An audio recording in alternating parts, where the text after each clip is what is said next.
ये अभी मेरे साथ अभिषेक मिश्रा जी बैठे हुए हैं। इनके बारे में मैं कुछ चर्चा करूंगा, कुछ बात करूंगा, लेकिन उसके पहले एक बहुत ही गंभीर विषय पर आज मैंने प्रेस कॉन्फ्रेंस बुलाया है और आप सभी पत्रकार बंधुओं का प्रेस कॉन्फ्रेंस में स्वागत है। वैष्णो देवी यात्रियों पर 9 लोगों पर जो है वो मतलब उन लोगों पर जानलेवा हमला हुआ जिसमें 9 लोग जो है वो उनका निधन हो गया और 33 लोग घायल हो गए। उसके बाद दाऊदनगर थाना है, दाऊदनगर थाने में बालू माफियाओं ने दरोगा जी को ट्रैक्टर से कुचल दिया। तो ये 2 वारदातें हुई, लेकिन इलेक्ट्रॉनिक चैनल पर या अखबार पर, अखबारों ने भी प्रमुखता से नहीं छापा, कहीं कोने में किसी पेज में छाप दिया और इलेक्ट्रॉनिक चैनल ने भी इस पर कोई चर्चा नहीं की, कोई डिबेट नहीं किया, कुछ नहीं किया। कहने का मेरा मतलब ये है कि आप चाहे 9 हो चाहे 90 हो, आपकी जान जाए या आपका हाथ पैर टूटे, इलेक्ट्रॉनिक चैनलों को मतलब है तो सिर्फ और सिर्फ अनंत अंबानी, ये राधिका मर्चेंट, उर्फी जावेद के छोटे कपड़े, इन लोगों से इन लोगों को मतलब है। और अखबार विज्ञापन आधारित खबरें छाप रहे हैं। कॉमर्शियलाइजेशन का दौर है, व्यवसायीकरण का दौर है, ये उन लोगों का व्यवसाय है, अच्छी चीज है। लेकिन डिजिटल मीडिया जो कि गांव गरीब की समस्या को दिखाता है, अगर किसी गरीब की बेटी को उसके अहंकारी दामाद ने छोड़ दिया है और वो बेटी घरेलू प्रताड़ना का शिकार हो रही है, घरेलू हिंसा का शिकार हो रही थी, अपने नैहर में आती है तो भाई से पहले डिजिटल मीडिया के पत्रकारों को रोक करके कॉल करती है कि आप आइए और मेरे ऊपर जो प्रताड़ना दिया गया है उसके खबरों को चलाइए। अगर किसी विधवा को उसका ससुर हिस्सा नहीं दे रहा है, कह रहा है कि नहीं बेटा मर गया तो बहू भी तुम मर जाओ, यानी जो पुरानी सती प्रथा लाने की कोशिश जो हो रही है कि एक औरत विधवा हो गई तो उसके चरित्र पर लांछन लगा दो, उसको डैम घोषित कर दो। गांव में जो ये सारे अत्याचार हो रहे हैं, इसको भी एक्सपोज करने का और उनके साथ खड़ा रहने का काम डिजिटल मीडिया कर रही है। ये सारी चीजें हो रही हैं डिजिटल मीडिया के द्वारा। सड़क में ठेकेदार अगर 1 नंबर की जगह 4 नंबर ईंट लगा रहा है तो डिजिटल मीडिया वहां पहुंचता है। अगर नल योजना में बड़ा घोटाला हो रहा है मुखिया या वार्ड सदस्य के द्वारा, तो वहां पर डिजिटल मीडिया का पत्रकार पहुंच रहा है। अगर पुल पुलिया में जो है वो भ्रष्टाचार हो रहा है तो डिजिटल मीडिया का पत्रकार पहुंच रहा है। तो किसी का व्यक्तिगत, किसी लड़की का बलात्कार हो, डिजिटल मीडिया का पत्रकार पहुंचता है। किसी के बेटे की हत्या हो जाए, डिजिटल मीडिया का पत्रकार पहुंचता है। लेकिन डिजिटल मीडिया के साथ में शासन, प्रशासन और जनता भी क्या कर रही है, यही मैं बताने के लिए आज प्रेस कॉन्फ्रेंस किया। ये अभिषेक मिश्रा है, ये एक डिजिटल मीडिया के अभी पत्रकार हैं, अखबारों में भी इन्होंने काम किया और खोजी पत्रकारिता करते हैं। खोजी पत्रकारिता में इनको लगा कि हाँ, पुलिस विभाग के इस अंग के पास जो है वो मतलब पुलिस विभाग के इस कंपोनेंट में, इस इकाई में भ्रष्टाचार है, इन्होंने उसके खिलाफ खबर चला दी। जिले के जाबाज और ईमानदार एसपी महोदय ने उसको जो है उन चीजों को देखा। अब जो भ्रष्ट निचले स्तर के कर्मचारी थे उनको डर हो गया कि कहीं अभिषेक मिश्रा हमको सस्पेंड न करा दे, लाइन हाजिर न करा दे। इनके खबरों का शुरू से व्यापक असर भी रहता है। अब हुआ क्या कि एक महिला, एक विधवा औरत फोन करती है एक मुजफ्फरपुर के डिजिटल मीडिया के जर्नलिस्ट को कि देखिए मेरे साथ मेरे ससुर जी प्रताड़ना करते हैं, बार बार मारते हैं, पीटते हैं, मेरे बच्चे को भी मारते हैं और हमको खाना तक बंद कर दिए हैं, गैस चूल्हा नहीं दे रहे हैं, राशन में जो है वो ताला मार के रखे हैं कि हम मर जाएं।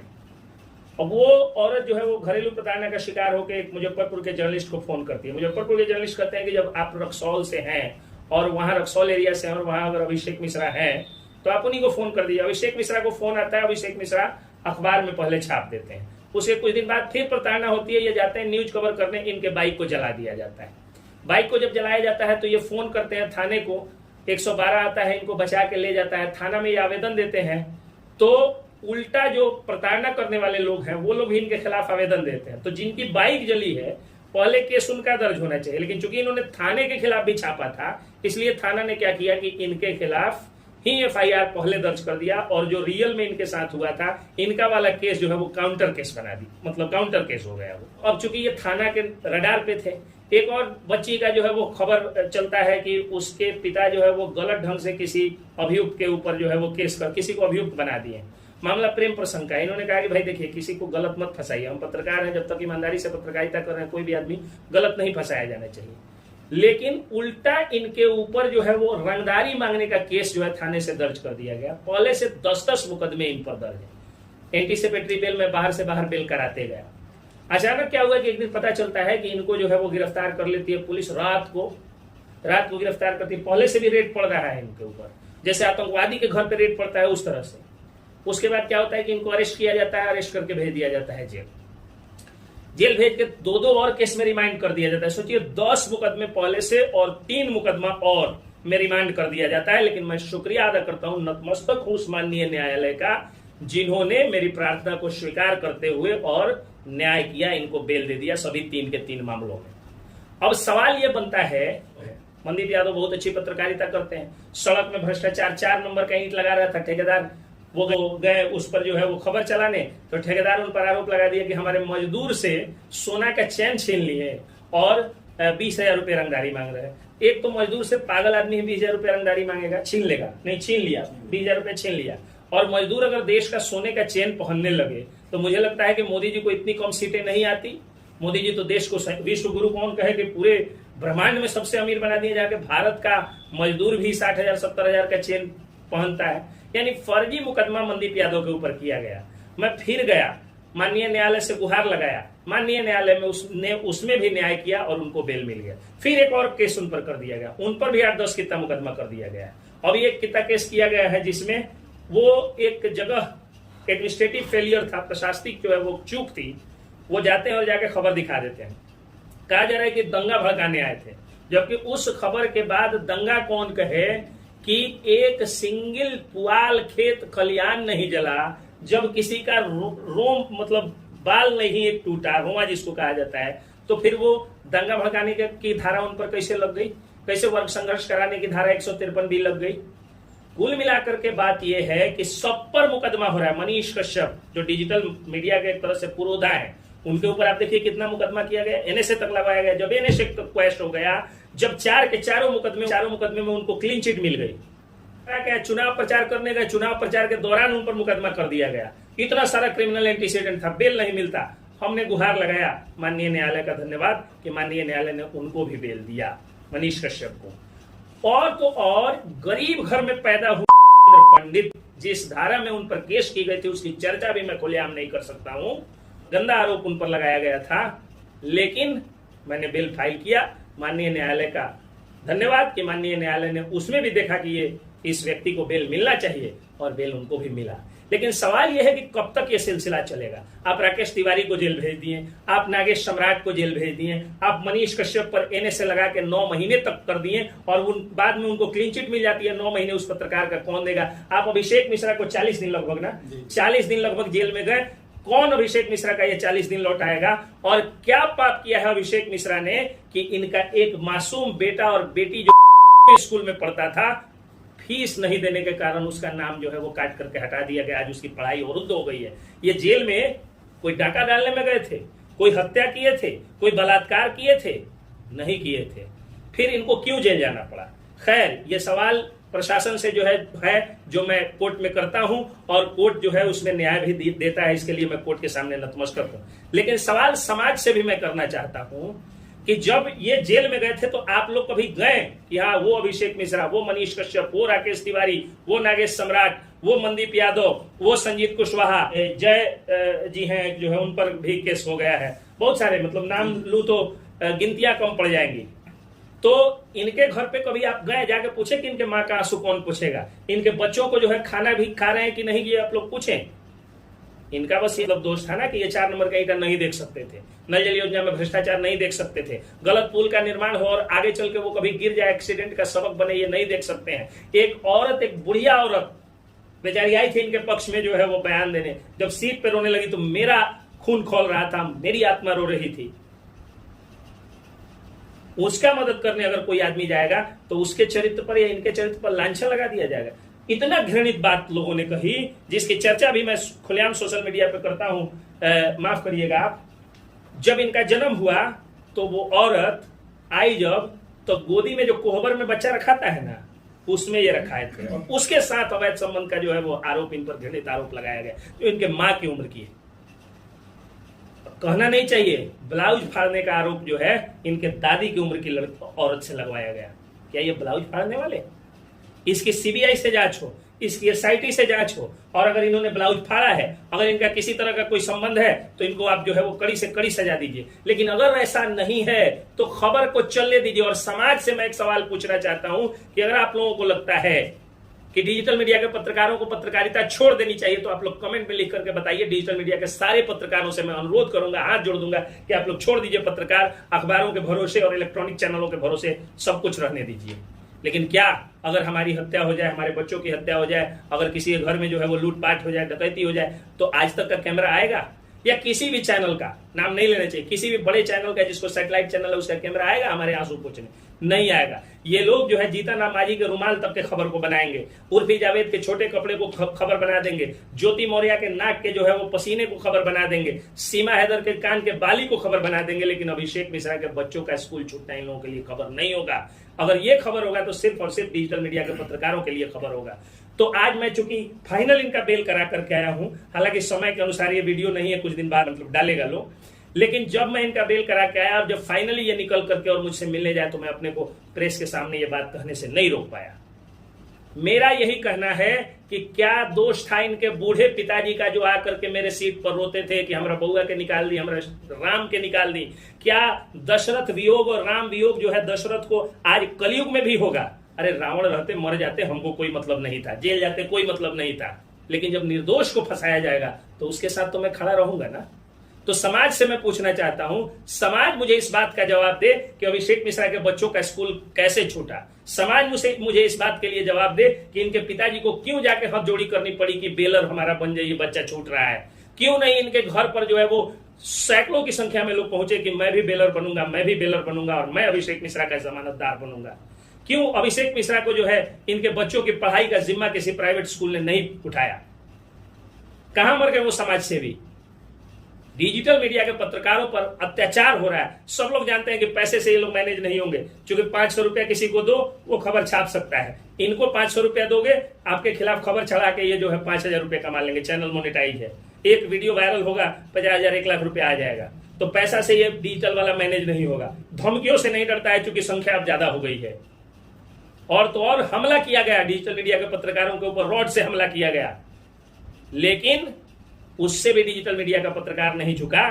तो अब एक बात आ गई है कि मुकदमा कर दो, फर्जी मुकदमा कर दो। मैं शासन प्रशासन से हाथ जोड़ के विनती करता हूं कि जब भी किसी डिजिटल पत्रकार के ऊपर अगर आए एप्लीकेशन, तो आप वरीय अधिकारियों से एक बार बात कर लीजिएगा और थोड़ा सा जांच पड़ताल करके ही FIR लॉन्च करिएगा।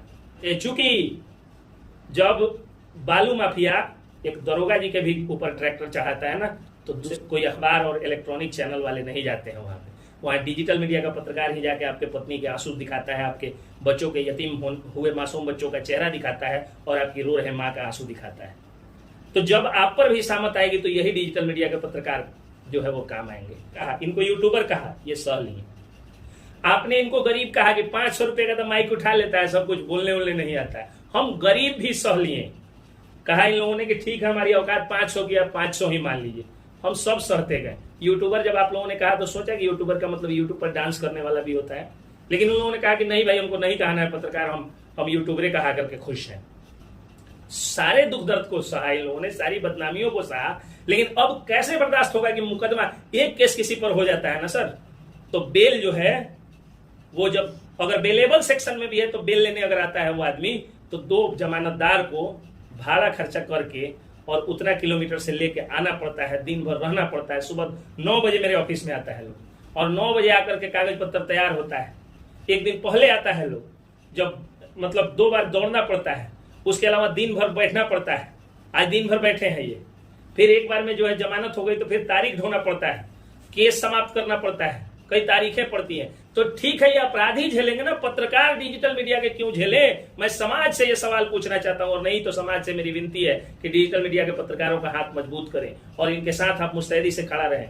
इनको जो है आप गरीब समझ के, इनको इनकी हिंदी कमजोर समझ के, भोजपुरी कमजोर समझ के, इंग्लिश कमजोर समझ के और इनको यूट्यूबर समझ के अगर आप खारिज करिएगा तो आप ही को अल्टीमेटली दिक्कत होगी। सही बात बोल रहा हूँ? तो ये अभिषेक मिश्रा जी थे। इसी तरह मनदीप यादव जी पर अभी केस है, उनका भी जो है वो पिताजी के ऊपर भी केस, हाँ इनके पिताजी पर केस कर दिया गया। बूढ़े आदमी, 60 वर्ष की लगभग उम्र हुई, क्या दोष है उनका? मेरे बाबा जी जिला कोषागार से जब रिटायर किए हुए हैं, जिला का एक नाम चिन्ह पोस्ट होता है, जिला कोषागार के मतलब रजिस्ट्रार थे। और उनका बेटा, इनके पिताजी बुढ़ापे में बेचारे पर मुकदमा हो गया। क्या दोष है इनका, मैं पूछना चाहता हूँ। इसमें उन पुलिस पदाधिकारियों का, बड़े बड़े पुलिस के अफसरों का कोई दोष नहीं है। एसपी साहब ईमानदार है और जाबाज भी हैं, डीएसपी साहब भी अच्छे हैं, लेकिन ये लोकल स्तर के जो 500,000 रुपया घूस कमाने वाले लोग हैं, उनको दिक्कत होता है इन कैमरों से, जो हमारे सामने अभी आप लोग लगाए, या इस मोबाइल फोन से। वो लोग ज्यादा चाहते हैं फंसाने का। लोकल स्तर के जनप्रतिनिधि इसमें विलेज पॉलिटिक्स करते हैं। तो आप लोगों से यही अपील है कि न्याय करिए डिजिटल मीडिया के पत्रकारों के साथ, नहीं तो आप कमेंट में कर दीजिए कि पत्रकारिता छोड़ दे। मैं वादा करता हूं, मेरे पीछे अभी जो है 7, 8, 10 लोग बैठे हुए हैं, ये सब लोग छोड़ देंगे। ये नामचीन बिहार के चेहरे बैठे हुए हैं, ये लोग छोड़ देंगे पत्रकारिता। आप लोग कमेंट करके बता दीजिए कि हाँ, पत्रकारिता छोड़ देनी चाहिए बस। जो है वो फर्जी मुकदमे के कारण देश में कई सारे लोगों ने आत्महत्या किए हैं और करते रहते हैं। तो अब वैसे में पत्रकारों के ऊपर, डिजिटल पत्रकारों भी, अगर अखबार वाले होते तो कहा जाता कि चलो विज्ञापन का मामला रहा हो, इलेक्ट्रॉनिक चैनल वाले होंगे तो कहा जाएगा कि कोई पार्टी पॉलिटिक्स का मामला हो। डिजिटल पत्रकार तो जनता के पत्रकार है ना भाई, उनके ऊपर फर्जी मुकदमा, ये गलत चीज है, नहीं होना चाहिए। और एक और चीज मैं आज प्रेस कॉन्फ्रेंस में ही क्लियर कर देता हूं, मैं एक एडवोकेट हूं। Article 19A gives us the power to freedom of speech.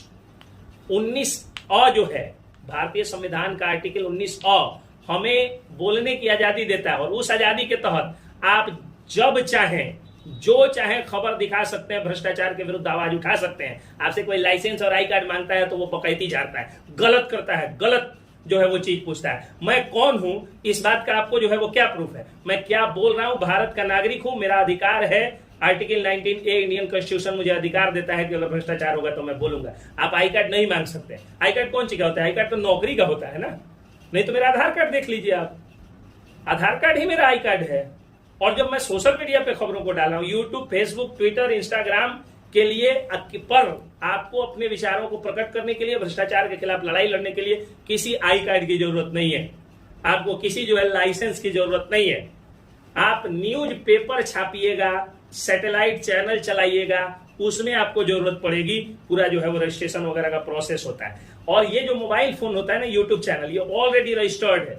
TRAI, try, telephone regulatory authority of India, telephone regulatory authority of India जो है वो आपके मोबाइल को का रजिस्ट्रेशन किया है, और आपका मोबाइल यूट्यूब का रजिस्ट्रेशन किया, और यूट्यूब पर आप मोनेटाइज कराते हैं, आप बनाते हैं तो रजिस्ट्रेशन करते हैं। 17 को रजिस्ट्रेशन पहले से करा क्या है, और किसको कराना है? हाँ, आप सरकारी पत्रकार, अगर सरकार में बैठे हुए अफसर आपको पत्रकार नहीं मानते हैं तो मत जाइए आप सरकारी कार्यक्रमों में। क्या जरूरत है प्रधानमंत्री के कार्यक्रम में जाने की? उससे ज्यादा व्यूज आप किसी आम जनता की आवाज को जो है उठा करके आप करा सकते हैं। आप तेजस्वी यादव के रैलियों में मत जाइए, नरेंद्र मोदी जी के रैलियों में मत जाइए, आप सभी पार्टियों के रैलियों में मत जाइए। उन पार्टियों को कहिए कि अगर आपको हमको बुलाना है, क्योंकि आपके लाखों करोड़ों में व्यूज है, जितना बड़े बड़े सैटेलाइट चैनल लोग नहीं दिखाते हैं उससे 100 गुना ज्यादा आप लोग दिखाते हैं, और अखबार तो आपके सामने बहुत बौना हो गया है, तो उतना आपका व्यूज है, आप मत दिखाइए। आज यही दिक्कत हुई है कि जो ये बीजेपी की इतनी सीटें कम आई, क्योंकि कांग्रेस पार्टी ने सोशल मीडिया का सहारा लिया। कांग्रेस पार्टी ने, आप लोग याद करिए, ध्रुव राठी का वीडियो शेयर किया, और बीजेपी ने अंजना ओम कश्यप का शेयर किया, अखबार का कटिंग शेयर किया, आज सीटें कम आ गई। इतना मजबूत नेतृत्व होने के बावजूद, विश्व के सबसे पॉपुलर राष्ट्राध्यक्ष, कार्यकारी राष्ट्राध्यक्ष होने के बावजूद सीटें क्यों कम आई? क्योंकि सोशल मीडिया का, डिजिटल मीडिया का सही से यूज नहीं किया बीजेपी ने। बीजेपी सैटेलाइट चैनल में उलझ के रह गई, अखबारों में, और कांग्रेस पार्टी ने ध्रुव राठी को भजा लिया। आज देखिए ना, जितने भी कांग्रेसी माइंडेड पत्रकार हैं, कौन? ध्रुव राठी कहाँ के हैं, पुण्य प्रसून वाजपेयी कहाँ पे हैं, आपके अभिषेक शर्मा कहाँ पे, रविश कुमार कहाँ पे, सब लोग डिजिटल मीडिया पे हैं। यही कारण है कि इस बार कांग्रेस पार्टी को उतनी सीटें आ गई। तो डिजिटल मीडिया की शक्ति को अगर नेता नहीं समझता है, सरकारी अफसर नहीं समझता है, आप भी ठेंगा दिखा दीजिए। तो ये नहीं दिखाएंगे आपको हम, और नहीं तो आपको हमको बुलाना है तो सम्मान पूर्वक आप कार्ड भेजिए, और आप पहल करिए कि हमारा जो है वो जिला कार्यालय से, जिला जनसंपर्क विभाग से हमारा आई कार्ड बन जाए। आप हमको आगे कहिए, आपको जरूरत है, मेरी थोड़ी आपको जरूरत है। हम जनता के पत्रकार है, जनता तो हमको सराखों पे बैठाती है। डिजिटल मीडिया के पत्रकारों पर फर्जी मुकदमा बंद होना चाहिए। मैं इसके खिलाफ लड़ाई लड़ूंगा और लड़ाई चलाऊंगा, और कोर्ट में, चाहे जहां भी जाना होगा, हाई कोर्ट में जाना होगा, हाई कोर्ट में भी जाऊंगा, और जाके डिजिटल मीडिया के ऊपर, पत्रकारों के ऊपर हो रहे हमले को रोकने की, मतलब ये जो फर्जी मुकदमे हैं उसको रोकने की पूरी कोशिश करूंगा।